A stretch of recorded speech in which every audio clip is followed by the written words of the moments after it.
Bino bozo kanisa buzz eza buzz te boyebi congolais aza muta ba sentiment ono eza buzz eza théâtre Jérémie na gaz aza nango lelo akoluka penza buzz boyoka ye mo ndenge azoloba bon mongongo eza ye na se so bokoyoka te je vais quand même expliquer mais to mekana koyoka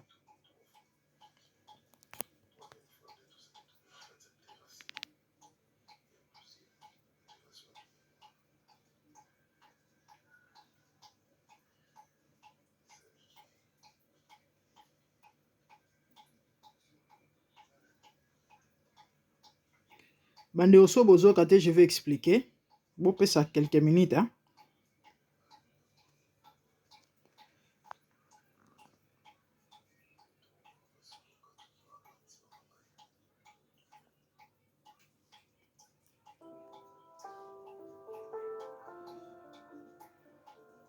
Qu'est-ce qui se passe?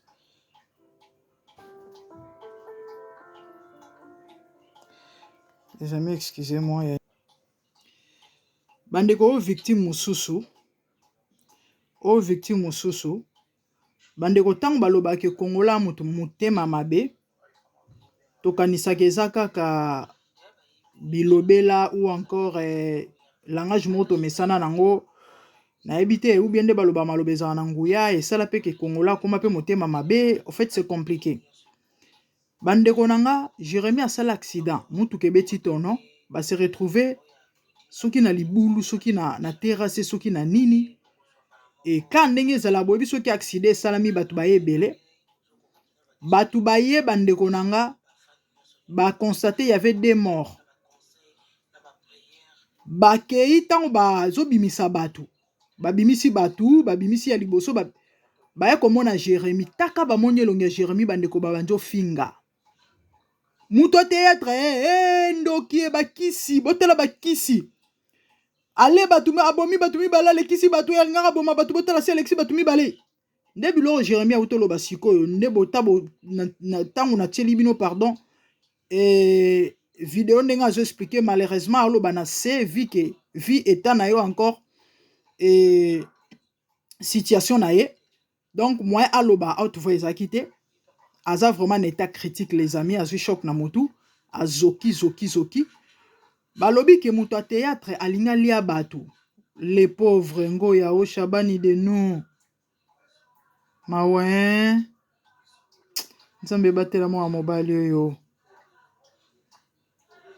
bandeko balobi ke ndoki mutu abakisi alie batumi balalinga lekisa baninga bandeko ya mabe mon Dieu au fait ce qui lui fait pleurer ezaka accident ou salité mais la façon dont on l'a traité.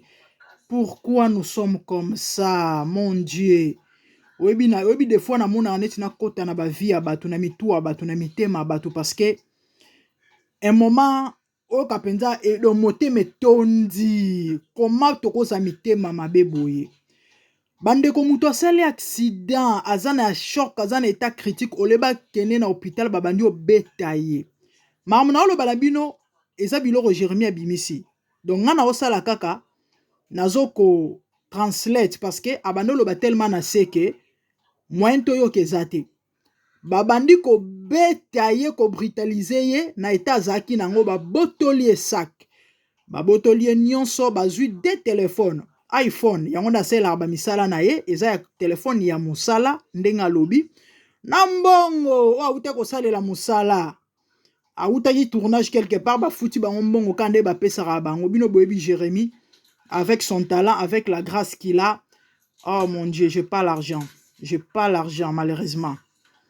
et son azaki même na ata na moi 50 to 100 dollars na nga na tindela ye et réconforter et consoler bandeko na ngai ozui libakwa kolanda émission oyo sala acte moko oyo eosimba motema ndeko amonake malgré bato bafingi mais il y a quand même les gens qui l'aiment oyo amoko ya bato bazaki épargné ye pas na kati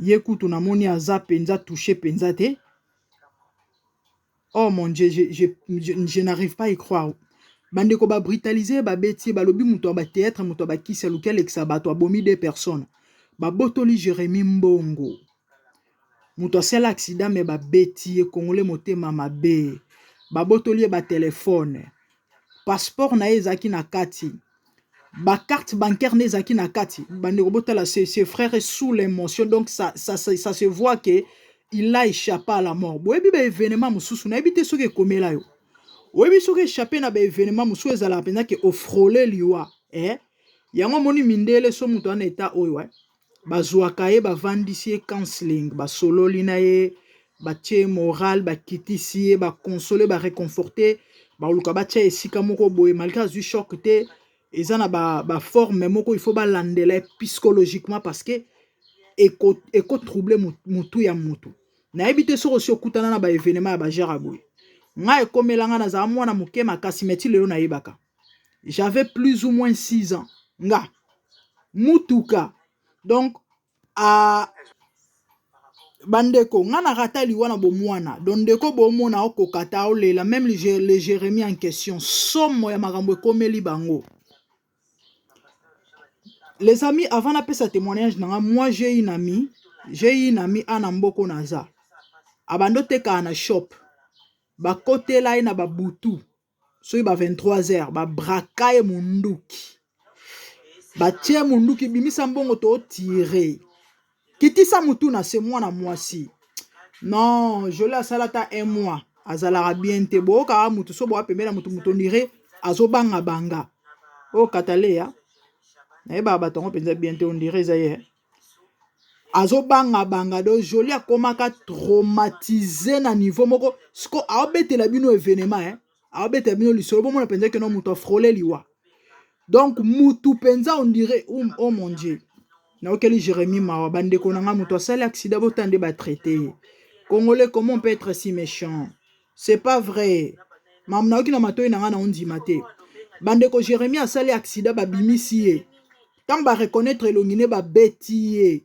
balobi mutu abakisi bato ba théâtre babotoli mbongo balobi abomi bato mibale alingaka sacrifier bato siko mutu aye ko sacrifier bato ye moko pas zuli kama raté liwa ezalaka pe ngamba liboso na yoke ngamba liboso na yoka mutu aye ko sacrifier bato me ye moko pa raté liwa wow aolela lobi soki nzambe te nde tobeta masolo mosusu effectivement parce que bato bazali na kati bakufi omoni babiloko aboye nde témoignaka bolingo nzambe na vie ya moto Jérémie kangama na nzambe Jérémie kangama na nzambe Jérémie oyo eza interpellation nzambe azo interpele yo soki okufaki neti bamisusu olingo ozala wapi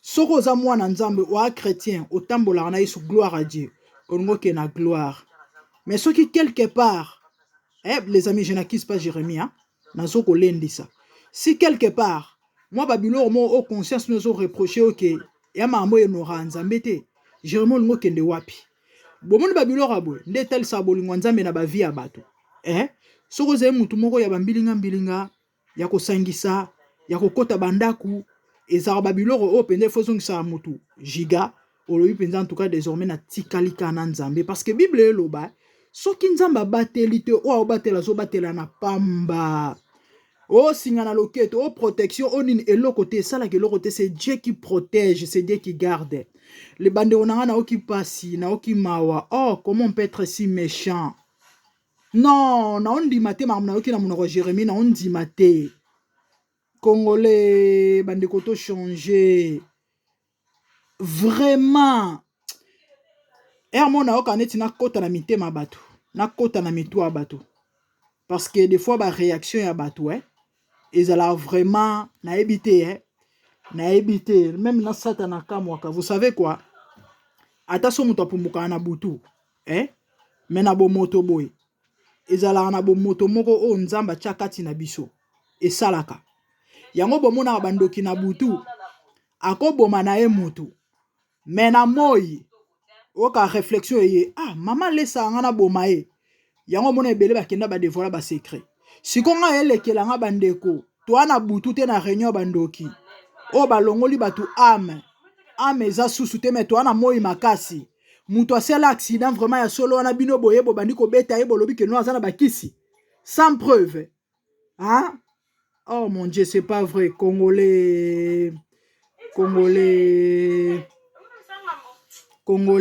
bandeko nanga esali nga pasi les amis pour chuter na koloba boye bomoni bamakambo ekomelaka biso ezala mpona koservir biso baleçon mes frères et sœurs ezala mpona koservir biso baleçon ok bamakambo ekomela biso ezala pour nous servir des leçons mes frères et sœurs bamakambo ekomela baninga mosusu ezala pour nous servir des leçons Jérémie akoya kokufa abimi bien na ndako na bonne santé toujours souriant kande toyebeli ye akekuta na likama kande bamisu bakufaki akoka pe kokufa maman papa tu n'es pas spécial toi qui m'entends maintenant yaya bongisa etamboleli bongisa vie na yo lelo liwe koya kokuta yo ekipaka su te age ekipaka su te ke non oa bientôt oza mabe ozotambola malamu to mabe oui ya na bato mosusu aosala bamabe Dieu fait grâce à qui il veut aza kaka yaya lelo oliwe ko surprendre yo d'une manière ou d'une autre okende wapi parce qu'après la mort il y a une vie eloko esalinga somo nayebi te soki bandeko vous pouvez sentir ma douleur que Dieu soit loué pour la vie de Jérémie. Seigneur, merci pour la vie de Jérémie. Oh God, protect Jérémie. Oh là là. Naoki pasi ngo yao, naoki mabe. Comment on peut être si méchant, le pauvre. Jérémie, longue vie à toi. Moi, je te souhaite de longévité au nom de Jésus. Que le sang de Jésus te couvre. Soki ezalaki attaque, back to sender. Encore ba prophétie bimaki balobi 3 comédiens bazo kufa ya kolandana. So il peut battre na liste au nom de Jésus quand des accidents est raté. Jérémie, tu ne mourras pas, tu vivras et tu rencontreras les merveilles de l'Éternel. Oh déjà ils ont merveilles aux rencontré de la part de Dieu. Yaya bete lanzamba milolo bisiko zali boni boyeko na mwana batu. So peut ba kisi ya bato ba théâtre en okande baza ko lobaka ya koluka kolekisa baninga to pe ko sala baninga mabe yango bosuka bosi bosuki. Jérémie abatutu asekisaka mesana koseka encore mikolo aza na gaz encore mikolo aza na gaz Grévis alobaki abaoli 3 comédiens bazoleka bana ba étoile oh là là bota ndeko émotion choc nzambe bandeko na ngai tokomi na biso na suka s'il vous plaît appelez Jérémie et bon réconforter bon vu son état peut-être ta mususu bon rejoindre na téléphone était bon c'est possible à rejoindre ta moi message à rotanga na ye atana koyamba te même sur les net sur les réseaux bako tarapé ba message d'encouragement et au sala bien et aux amalamu moi personnellement na osango na TikTok et na que TikTok nangi landamaka par rapport à YouTube nanga et na que e komela ye oulala. Les amis, je suis sous le choc. Je suis sous l'émotion. Mais que dire? Que l'honneur revienne à Dieu. Que la gloire revienne à Dieu. Soyez bénis. Ezalaki la grande dame na MDG de TV Mafuta Sika. Et sur l'accident à Jérémie, quand on est au Messanako, il y a la bino actualité, ba news, ba conseil, yaya bongisa lobby nayo. Donc quand je parle de lobby, je parle de la vie après la mort. Oyebite ya, nengo yo kinga boue na souhaité ma bête, mais après demain oyebelo e komate. Donc on a besoin en bonne forme, en bonne santé, bimi botalika meke komelaye. Et abonnez-vous massivement ceux qui n'ont pas abonné. Faites large diffusion. Quant à moi, na moni bino na épisode Moussoussi Sika et commentez, likez. Que le Seigneur vraiment vous bénisse. Hein? Je vous love. De la part de la grande dame, merci beaucoup. Partagez la vidéo.